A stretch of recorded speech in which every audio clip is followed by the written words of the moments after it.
Today we are installing an MPC Remote Starter in a 2017 Toyota Highlander XLE with the push-to-start ignition. We'll start by removing the cover over the steering wheel column. To do that, turn the ignition on by pressing the push-to-start button 2 times without your foot on the brake. After you turn on the ignition, turn the steering wheel all the way to the right. It will expose a Phillips screw on the steering column cover. Remove that screw. Now turn the steering wheel all the way to the left, expose the Phillips screw on the other side, and remove that.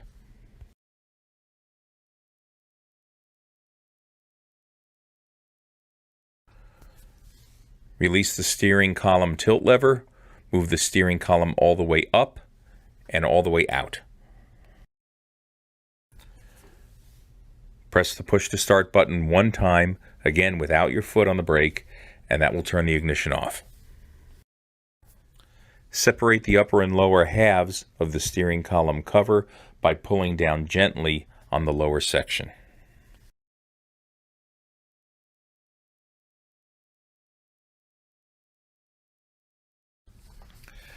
This will expose the wiring underneath the steering column. Now we need to access the car's ECU, which is behind the left side of the dash.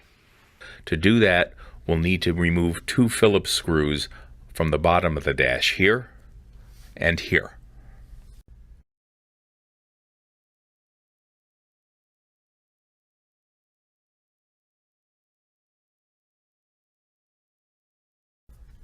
We'll also need to remove the hex fastener that is just to the left of the emergency brake pedal.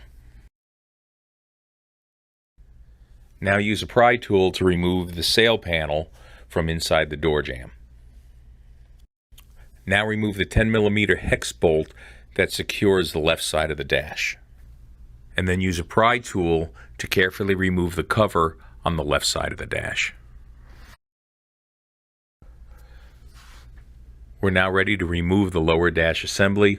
All we need to do is pull gently on both sides and it will drop down.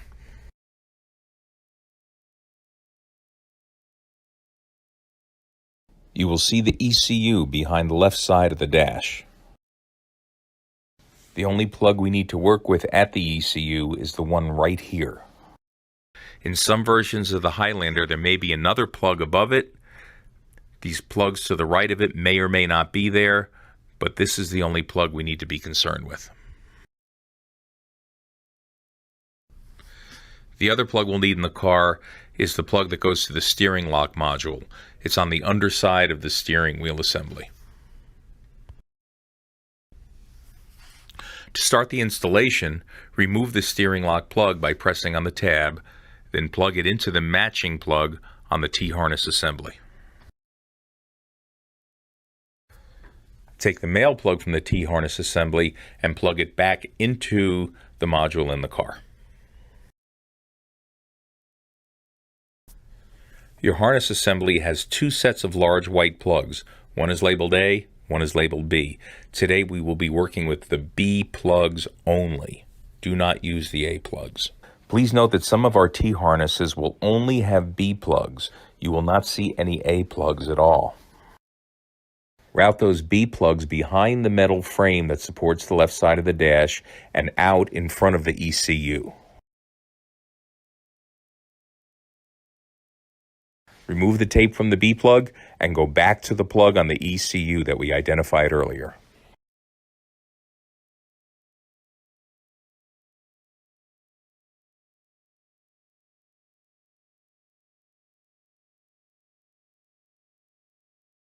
Release it by pressing gently on the tab and pulling out. Plug it into the receptacle on the T-harness, and then take the male plug from the T-harness, plug it into the BCM in the spot that you just vacated. Give it a gentle tug to make sure the plug is secure. Your ECU wiring is now complete.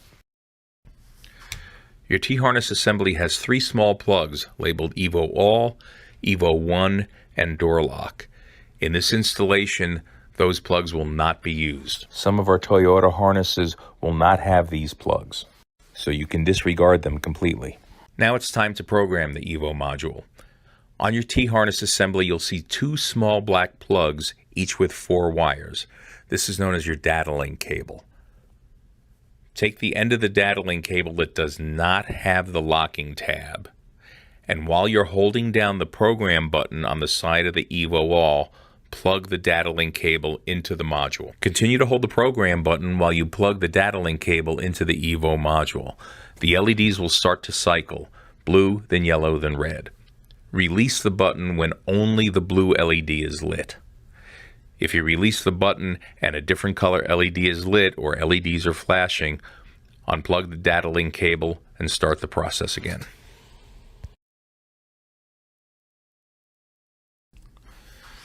Now insert the 20-pin white connector, the 6-pin red connector, and the 5-pin white connector.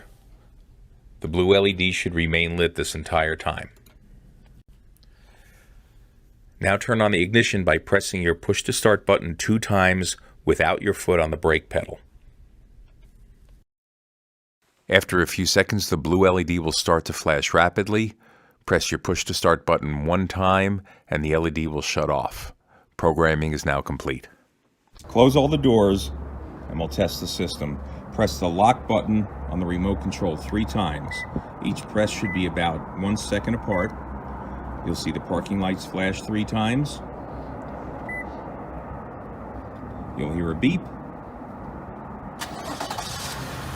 And the car will start. Let it run for a few seconds. Then press the lock button 3 times to shut it down.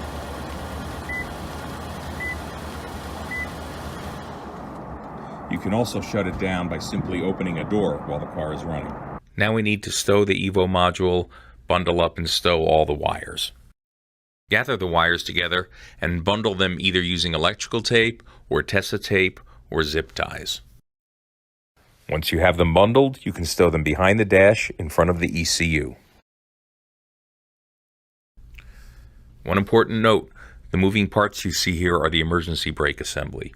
Make sure that none of your wires interfere with its movement. Reassemble the dash by putting everything back together in reverse order.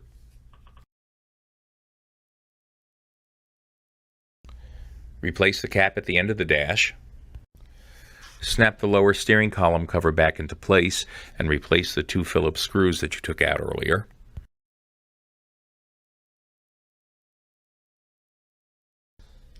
Replace the hex nut at the bottom of the dash.